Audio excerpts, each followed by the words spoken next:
I was kind of amazed when I first read this because I always found the prophecies very interesting. How the prophecies relate to the gospel. You know, the predictions of what was to come, the predictions of Jesus's coming and his passing and everything, and then to see it played out in the gospel in real time, and seeing how it was kind of funny how these so-called heads of religion of the area were unable to see the prophecy fulfilled right before their eyes.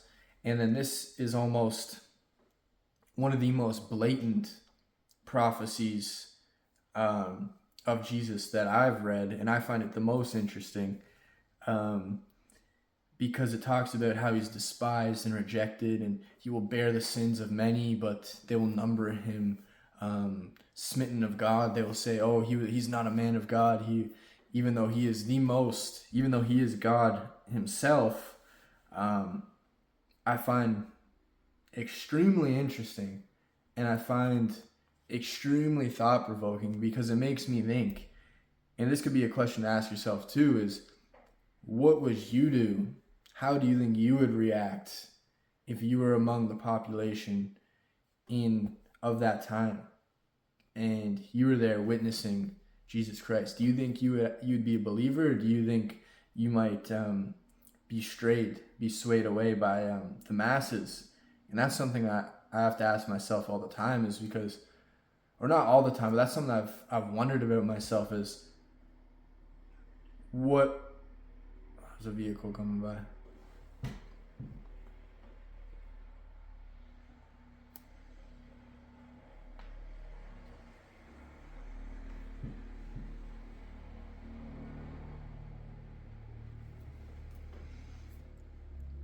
Or I almost wonder what it would be like to be in that area at that point in time, and to sort of witness and the miracles, and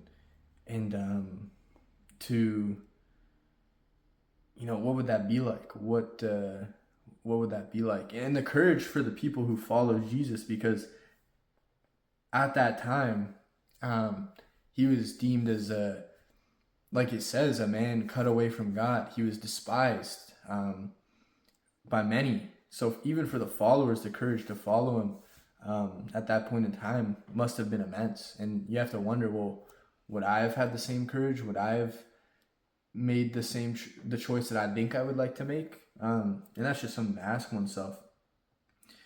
Um, but yeah, even the other part too, like it's so clear. It's like, yet it pleased the Lord to bruise him; he hath put him to grief, and made his soul an offering for sin.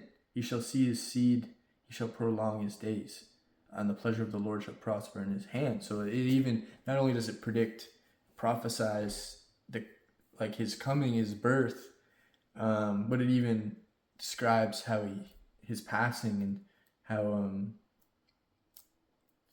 um, and how he made his soul an offering for sin.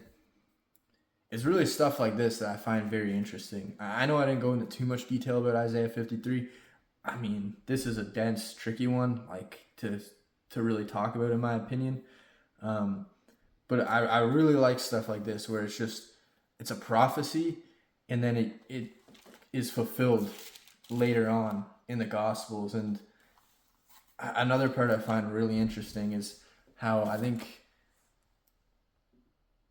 when Jesus is face to face with, I think it's the people that want him sentenced to death or something. They're like, "Oh, are you really the the Messiah, the one fulfilling the law and the prophets and all this?" And then he says, "I am." And then they just freak out. They're like, "What do you mean?" And they just start losing it. They're trying to, like a brawl or something starts breaking out. They're like, "Get him!" Like, I find that, because of all the people that were supposed to be the most receptive, the ones that were supposed to be the most accepting, and the most likely to follow, were the ones that were actually the most against Jesus, the ones that actually wanted him dead, and killed, and crucified. And it's just like, it's a lot to take in. That was a mind blower when I first kind of connected the dots, and I thought it was pretty ironic actually. Come to think of it, but then it makes you have to wonder. Well, it's like if the supposed most religious, the men of God of the olden times could not even see God, um, when it was right before them, when they were face to face with God, if they could not even see it, then what is that? What signs, what little signs of God may we be missing or not being able to see right now? What goodness might be going on that we as a society, we as a people are completely blind to, are completely amiss to. And that's something I wonder too, because we'd like to think, oh, I wouldn't be like those people. If God were to come down and make his presence known, I'd be the first to believe or something. Or if I was in those times, I'd be the first to believe. But like how sure can you be? How sure can one actually really be of that? Yeah, really fascinating stuff. Really fascinating stuff. And then when he actually dies on the cross, and he calls for God, he calls for, I think it says Elias, God or something. Then they're like, oh my goodness, he actually is. This man must be God, or this man must be the Son of God. And then they're like, whoa, like what's going on? And then everything starts shaking, and Jesus is the wrath of God. A little tear comes down, and just wrath of God, and everybody there is like, oh my goodness. And another part of that I found really interesting about the prophecy of Jesus is like, it says, oh, he'll be beaten down and not a bone will be broken. And then when he passes, it's like they break the prisoner's legs or something, but they don't break his legs because he's already passed, or something like that, and fulfills the prophecy that way. And it's like a million, trillion, quadrillion little prophecies, not so little prophecies, just fulfilled over and over again in the gospel. And it's super, super interesting. Super interesting. Really fascinating. And another part, I know this is all over the place, but another part that I found really fascinating, and I don't know how true this is. I heard Jordan Peterson talk about it, and it's saying like when Jesus passes, he says, my God, why have you forsaken me?" Right? And Jordan kind of interpreted that as even God lost faith in himself, and it's like, what the heck does that mean? It's like even God himself questioned God. It's like, my God, why have you forsaken me?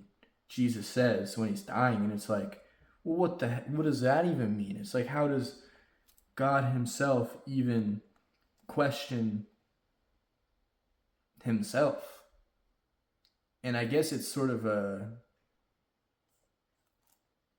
it can sort of add some relief, as opposed to us people, because it's like, if even God can question himself and God forgives himself, I think is, or if God can even question himself, and then